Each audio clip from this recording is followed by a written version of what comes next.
Quem sabe vamos juntar a tecnologia de hoje com aquele conhecimento do passado lá e vamos ter uma vida melhor para todos. É isso que nós queremos. Então, práticas integrativas, o conhecimento científico é o resultado no paciência. Se ele rezou um Pai Nosso e o Pai Nosso curou, é porque a oração cura, porque a fé cura. É isso. Isso é conhecimento científico.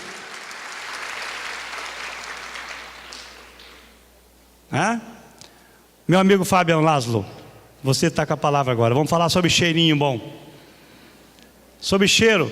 Então hoje de manhã falaram aqui que se cheirar uma coisa de cola, dá problema. Agora se cheirar uma coisa boa, a aromaterapia ajuda. E se for uma cor bonita também, né? Então Laszlo, Fabian, com a palavra. Muito obrigado, deputado, pela oportunidade. Queria agradecer a todos os presentes e parabenizar a sua equipe por esse trabalho magnífico que vocês vêm fazendo. Esse tanto de pessoas aqui buscando esse conhecimento, informação, para transformar esse mundo. Bom, eu vou falar para vocês um pouquinho sobre óleos essenciais e eu vou fazer uma pincelada bem ampla de todas as pesquisas mais importantes que tem, potenciais de aplicação. E eu acredito que muitas pessoas aqui que até então talvez viam óleos essenciais ou aromas como somente um cheirinho, vão sair daqui com uma visão um pouco diferente. Primeiramente, a gente tem que explicar o que é um óleo essencial. Óleo essencial é uma substância que uma planta vai produzir para conversar com outra ou com insetos. Muitas vezes a gente vai ler um livro, a gente vai ter aquela descrição só química, né? Mas na verdade uma planta, ela não anda, ela não mexe, ela não conversa. A única forma que ela tem para conversar com a outra, em muitas delas, é através de cheiro, de moléculas aromáticas. Então, por exemplo, no meio de um jardim, a gente às vezes tem determinadas plantas ali que vão liberando algumas moléculas aromáticas quando elas estão sendo atacadas por pragas. Temos o jasmonato de metila, salicilato de metila e outras. E as outras plantinhas ao redor da mesma espécie ou de outra recebem essas moléculas pelos porozinhos que tem em suas folhas e começam a reagir aumentando o seu sistema imunológico. Isso vai criando uma reação em cadeia dentro de uma floresta ou dentro de um jardim. Outras plantas já têm um mecanismo diferente. Um exemplo do milho. O milho, quando ele não é transgênico, não modificado, quando a raiz dele é atacada por larvas de percevejos, ele começa em limão, em Madagascar. Aqui é na Índia, uma destilaria. Aqui é produção de óleo de sempre-viva e mortelle, na França. E já que a gente fala de aromaterapia, temos que citar o Gatté Fossé, que é o pai da aromaterapia, né? O Gatté Fossé, ele desde pequeno cresceu dentro de uma família de químicos, de pessoas que trabalhavam e comercializavam aromas, e foi uma grande paixão ao longo da vida inteira dele esse assunto.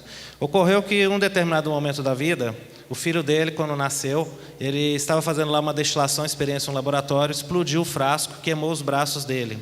E, contrário ao que a gente vê escrito nos livrinhos por aí fora, o Gatté Fossé, na verdade, não mergulhou o braço lá na bacia cheia de lavanda, não. Ele foi procurar tratamento médico, foi indicado o uso de sulfas nos braços, onde ele estava com a infecção. Ele adquiriu a infecção por Staphylococcus pyogenes, que gera uma doença que é chamada de necrose gasosa, que pode evoluir para a septicemia, e as sulfas não estavam resolvendo. Então o médico, em uma das últimas consultas que ele foi, falou com ele assim: olha, se dentro de uma semana não resolver, infelizmente nós vamos ter que amputar os seus braços. Ele voltou para casa e, já que não estava resolvendo, então ele foi voltar para o conhecimento antigo na Provence e começou então a passar óleo de lavanda pura nos braços, sem as bandagens. Em uma semana não tinha mais nada. A pele foi fechando, cicatrizando e a bactéria desapareceu.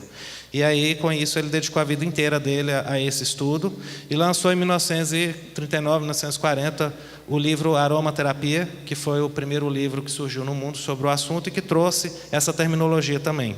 Posteriormente ao Gatté Fossé, nós tivemos o Dr. Jean Volney, que foi um médico que trabalhou durante a Segunda Guerra Mundial com óleos essenciais. Ele era um grande fitoterapeuta, foi para a frente de batalha levando uma maletinha cheia de óleo. Chegou lá, não tinha remédio, acabaram os antibióticos, acabou tudo. O que ele tinha em mãos? Óleo essencial. Então passa óleo na ferida, dá óleo para o soldado tomar, põe ele para inalar, e no final das contas ele voltou da guerra cheio de experiências fantásticas, utilizando os óleos essenciais, e descobriu que o óleo essencial era uma das substâncias mais poderosas que existem de fonte natural para uso como antibiótico e antifúngico e antiviral. Depois do Dr. Jean Valnet, vários outros pesquisadores foram levando adiante esses estudos. Eu ficaria aqui horas para falar da história e citar nomes, né?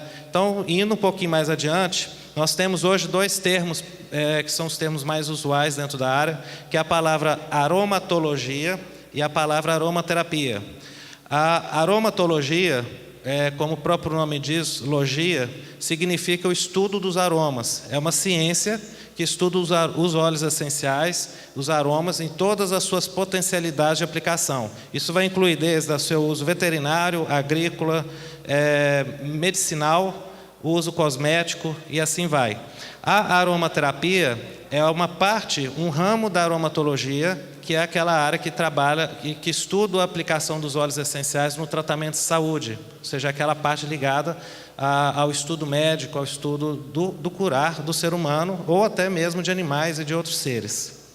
A aromacologia, com a letra C, é uma palavra que foi patenteada por um grupo de empresas em Nova York e significa o efeito emocional das fragrâncias, independente se elas são naturais ou sintéticas, é uma outra coisa. Bom, para a gente poder então entender como que as plantas conversam entre si, conversam com os bichos e conversam com a gente, nós precisamos entender que nós não temos só receptores olfativos no nariz. Em 2004, nós tivemos um prêmio Nobel dado a 2 cientistas que estavam participando do projeto de mapeamento genético, e eles descobriram que 3% do nosso código genético é especificamente de genes relacionados ao olfato. Isso dá mais ou menos cerca de 1000 genes. É uma quantidade muito grande de genes, só para a gente ter uma função associada ao cheiro. Se a gente pensar que cerca de 50% do nosso código genético são genes que não têm uma utilidade direta. São aqueles chamados pseudogenes que a gente fica trazendo lá da nossa história evolutiva. A partir dessa pesquisa que eles fizeram, né, e que levou eles a ganhar o prêmio Nobel, isso abriu portas para inúmeros outros estudos. Depois do Richard Exel e da Linda Buck, nós tivemos o Dr. Hans Rath, que é um médico alemão, que iniciou um trabalho de pesquisa pioneiro e que dali isso foi se ampliando com vários outros pesquisadores, universidades estudando, a possibilidade de que nós tivéssemos também receptores olfativos nas células. Então, eles tiveram esse primeiro estudo que foi feito com espermatozoides. Colocava-se um espermatozoide numa plaquinha de Petri. Ali se colocava no canto bourgeonol, que é uma substância que a gente encontra no óleo de rosa, tem um cheiro parecido com a rosa, e de repente os espermatozoides todos começavam a correr em direção ao cheiro. Se você colocava o octanol, que é uma outra substância com cheiro de limão, os espermatozoides correm em sentido contrário. Então eles começaram a demonstrar que o espermatozoide sentia cheiro, porque se ele era atraído por uma determinada fragrância, tinha alguma coisa que estava movimentando eles nesse sentido. Começaram a fazer estudos de microscopia de vários tipos e foram descobrindo esses receptores, e foi demonstrado que o espermatozoide tem a capacidade de sentir o cheiro nesses receptores de uma forma muito similar a um neurônio, só que ele não consegue transmitir igual a um neurônio, mas localmente ele tem essa capacidade receptora. Posteriormente, então, a esse trabalho, o grupo do Dr. Hans Rath e o outro foram evoluindo e começaram a mapear e descobrir, dentro daqueles 3% dos nossos genes, que nós temos genes receptores olfativos na pele, no pulmão, nos rins, no fígado, no cérebro, no coração, no final das contas, praticamente quase em tudo, todas as células que nós temos no corpo. Uma das últimas pesquisas que eles publicaram foi uma onde a gente está vendo escrito ali citronelau. Citronelau é uma molécula que nós encontramos no óleo de citronela, responsável pelo cheiro típico que a citronela tem e que torna esse óleo também um excelente repelente de insetos. O citronelau, ele é uma substância anticancerígena. Foi demonstrado que se nós colocamos também placas o citroneolau em células hepatomas, nas células de câncer hepático, essas células são induzidas a fazerem apoptose, elas começam a se matar, a entrar em suicídio. Quando os cientistas pegaram um vírus e conseguiram, através disso, modificar o genoma do hepatoma, ou seja, apagar o gene relacionado aos receptores olfativos desse tipo de célula, quando se coloca o citroneolau, não acontece nada, porque a célula cancerosa ela não recebe o cheiro, não consegue identificar o cheiro, porque foi apagado o receptor dela. E aí, consequentemente, o óleo essencial não consegue ter ação nenhuma. Isso é um estudo assim, de imensa importância médica para o mundo, porque possivelmente muito medicamento, muitas coisas que hoje a gente utiliza, até mesmo nutrientes, alimentos, que contêm cheiro, agem através desses receptores olfativos na superfície das células. Aqui nós temos a imagem de um receptor que é encontrado, é um receptor olfatório que tem no nariz do rato, mas também encontrado nos espermatozoides e nos músculos. Esse é um estudo interessante. A gente acha que às vezes só a substância natural vai atuar nesses receptores, mas fizeram uma pesquisa e descobriram que o sandalore, que é uma molécula sintetizada artificialmente, que ela tem um cheiro parecido com o sândalo, quando ela entra em contato com o receptor olfativo da pele, ela induz a pele à reptilização. Tem sido amplamente estudado na questão da cicatrização, por exemplo, feridas diabéticas, pessoas queimadas, e por incrível que pareça, o santalol natural do sândalo não consegue agir nesse receptor. Você só conseguiria com essa sintética. Então, significa que nem sempre tudo que é sintético é ruim. Tem coisas que, às vezes, o ser humano, com o grau de inteligência que ele tem, ele pode fazer para o bem, assim como ele pode fazer para o mal também, né? Temos receptores olfativos na hipófise. Acredita-se que alguns hormônios são regulados através dos receptores olfativos, fazendo uma homeostase, um equilíbrio dentro do nosso organismo. Aqui nós temos um estudo super interessante. Foi descoberto que alguns receptores olfativos nos rins dependem de ácido butírico, que é uma substância que os probióticos, as bactérias naturais dentro dos nossos intestinos vão produzir. Esse ácido butírico chega na região dos rins, acopla, e aí os rins, através desse mecanismo, fazem controle da pressão arterial. Quando a pessoa usa muito antibiótico por um período prolongado, uma quimioterapia ou algum tratamento em que ela depois não refaz a flora intestinal, ela pode ter um déficit de produção desse ácido butírico normalmente produzido por essas bactérias e, consequentemente, às vezes depois de um tempo ela fica hipertensa, sem saber que às vezes ela está hipertensa por conta da flora dos intestinos que está desregulada, afetando esse mecanismo. Aqui nós temos duas imagens mostrando células que têm essa expressão do receptor olfativo e células que não têm. O óleo essencial, depois que ele atua dentro de uma célula, a gente vê a imagem dele em fosforescência, né? Nós temos possibilidade do óleo agir dentro da célula, nas organelas, ou atuar na superfície dela.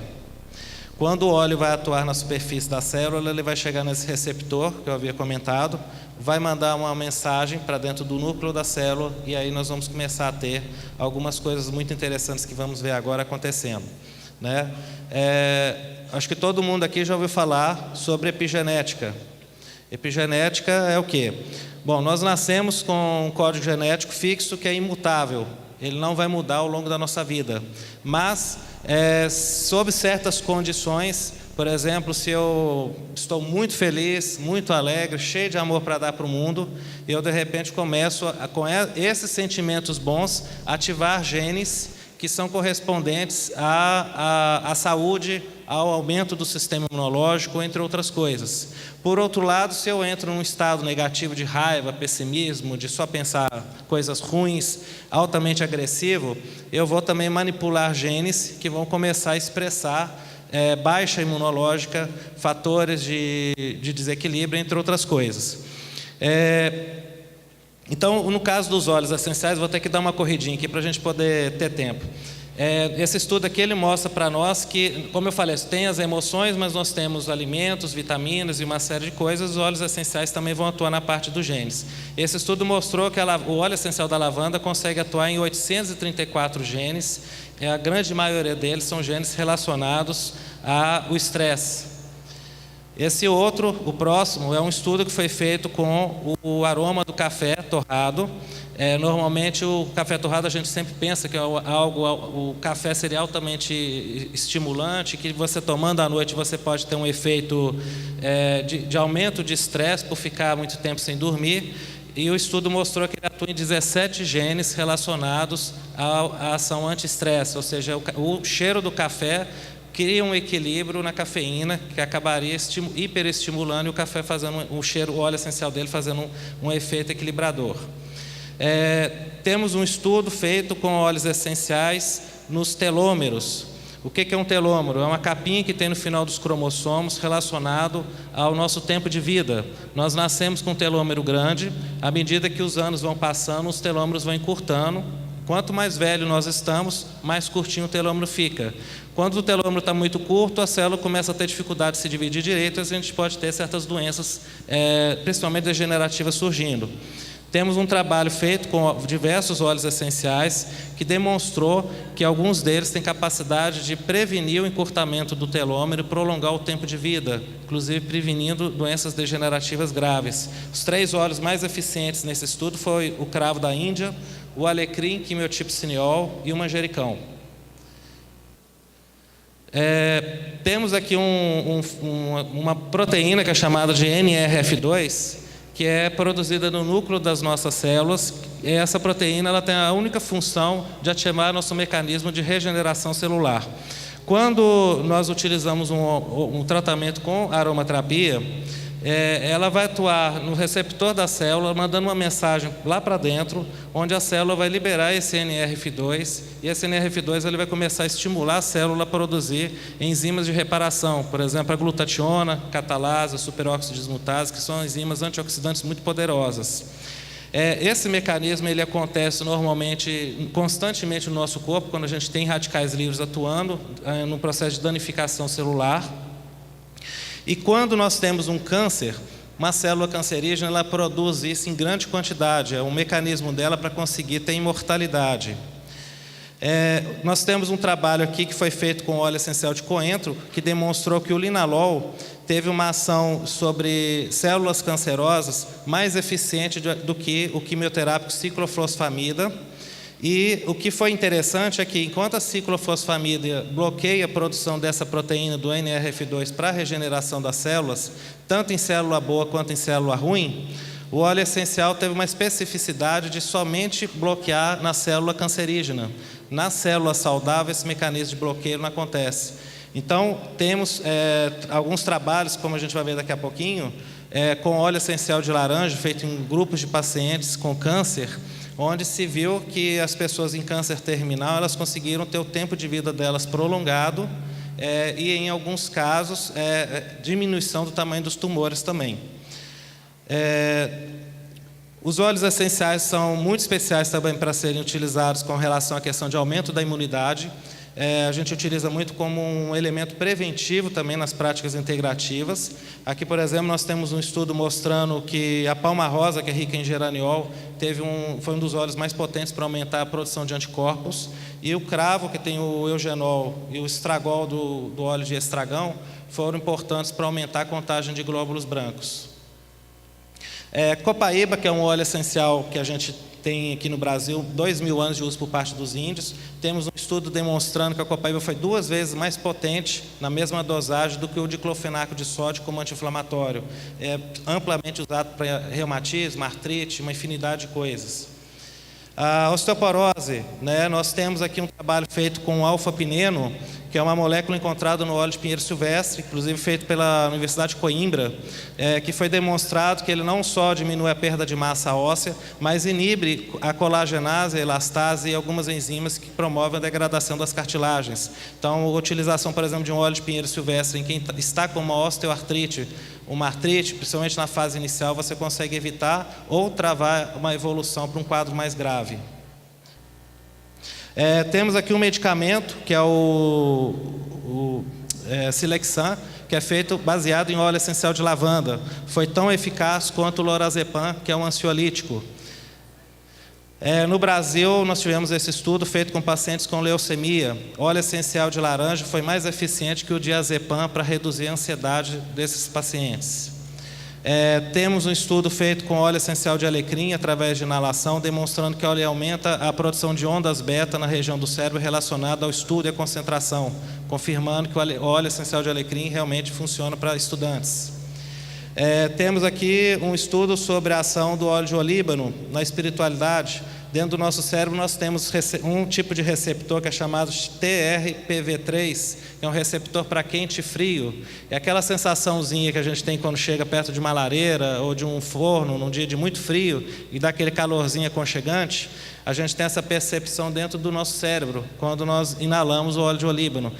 Isso traz uma sensação de conforto e bem-estar, o que explica por que há milênios a humanidade usa olíbano, mirra, por exemplo, em igrejas com finalidade espiritual de trazer bem-estar e conforto para as pessoas.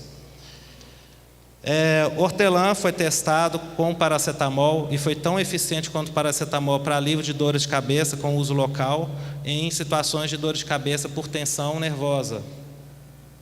O limoneno em câncer, que eu havia comentado, nós tivemos em 1998, 97, o primeiro estudo que foi feito com óleos essenciais nessa doença em grupos humanos.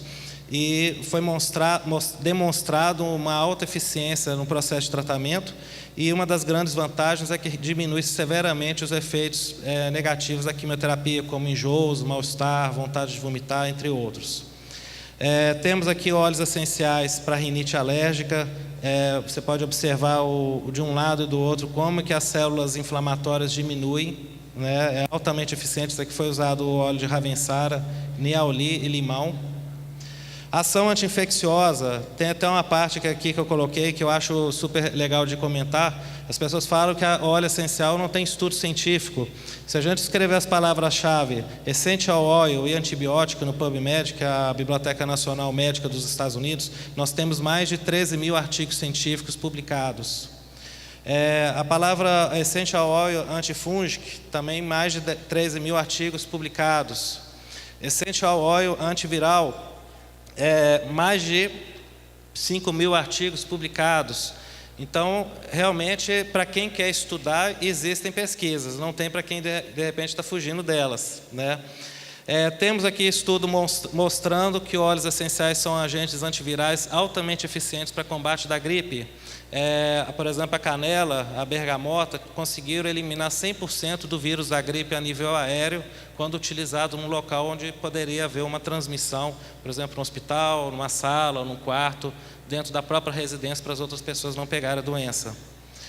Temos emprego hospitalar da aromaterapia já. Por exemplo, esse trabalho aqui foi realizado na Inglaterra com mais de 8 mil mulheres, mães, que deram à luz. Essas mães, elas tiveram uma necessidade de redução do uso de opioides, de morfina durante o tratamento. Aqui são vários hospitais nos Estados Unidos que usam aromaterapia. Hospital Santa Cruz, aqui no Rio Grande do Sul, também que utiliza.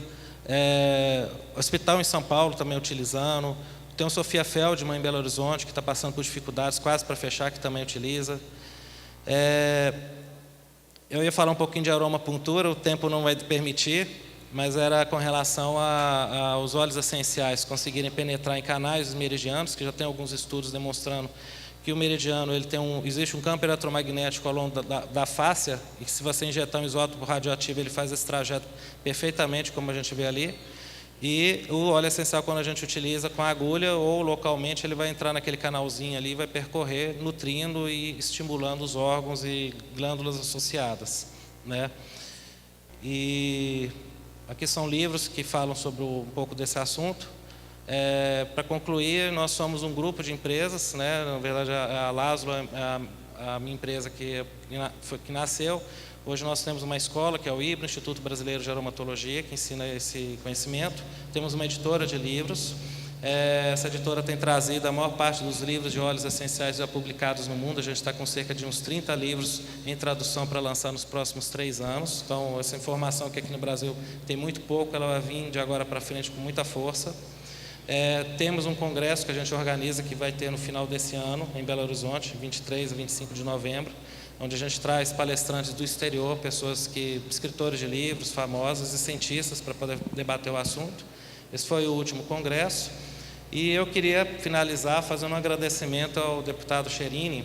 E nesse último congresso, lá em 2016, nós trouxemos às pessoas a proposta de um dia no Brasil para a aromaterapia e a aromatologia. É uma área que não só para o uso, né, dos óleos essenciais com a finalidade de tratamento, mas a gente tem empresas cosméticas, nós temos perfumistas, nós temos as próprias árvores e as plantas que usam isso para comunicação. E o cheiro é uma coisa que encanta muito, né? A gente ou sentir um cheiro bom ou sentir um cheiro ruim, igual lá foram falar de manhã, né, da cola, né? Então é algo que influencia muito a gente. E aí nós fizemos então um abaixo-assinado na tentativa de conseguir esse dia aqui no Brasil.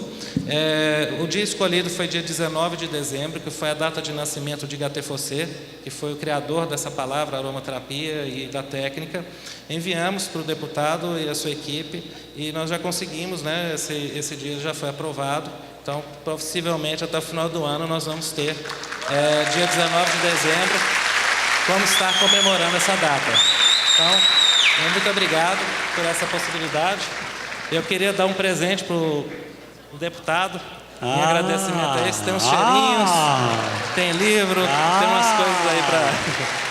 Olha aqui, eu falei para o Fábio que eu tenho na cabeceira da cama o óleozinho que toda manhã eu passo um óleozinho, dou uma cheiradinha e vou, né, dar uma cheiradinha, que é coisa boa, né? E muito obrigado, então. Esse é de vitamina B12, não vitamina é de óleo, B12, é um pesado assunto... o livro, hein? E é para quem quer estudar. E esse é a cura vibracional. Isso é com óleos essenciais. Os óleos essenciais. Isso aqui é E aqui... Isso é um óleo de massagem. Só que nem criança, tudo que eu ganho tem que olhar tudo. Como você é massagista, né? Massoterapeuta. Lembrei. Delícia! E esse aqui? Esse é um difusor de tomada para colocar o cheirinho.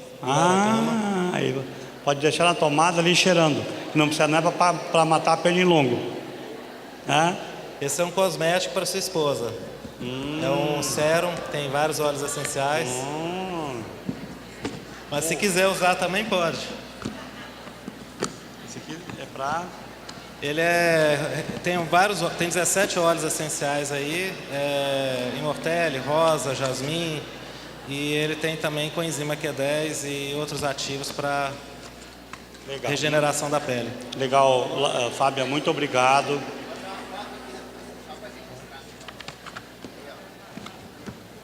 Eu aqui, desse lado aqui? Aqui. Muito obrigado. Eu que agradeço. O nervo olfatório, impossibilidade de mandar o cheiro para o cérebro, funciona? Como eu falei, a gente tem receptor olfativo em todas as células do corpo. Então, assim, algumas questões relacionadas ao emocional, não deu tempo para me falar por causa de ser curto.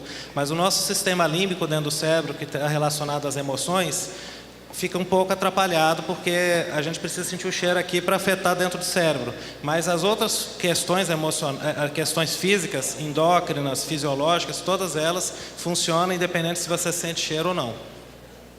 Então, gente, nós precisamos difundir todas as práticas integrativas.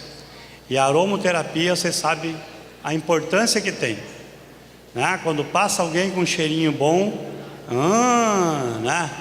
Quando passa alguém com um cheirinho ruim, né? Então, se tem cheiro bom, se tem cheiro ruim, é sinal que ou pode prejudicar, se for ruim, sim, ou pode melhorar e curar a pessoa em função do cheiro. É isso, Fábio? Exatamente. Então, gente, vamos sempre usar bons cheiros.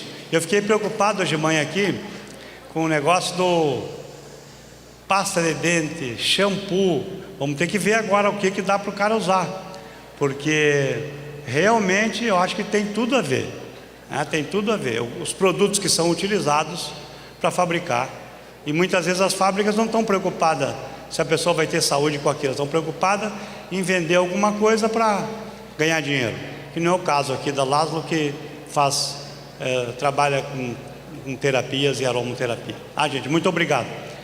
Obrigado, Fabiano. Eu que agradeço. A Cleusa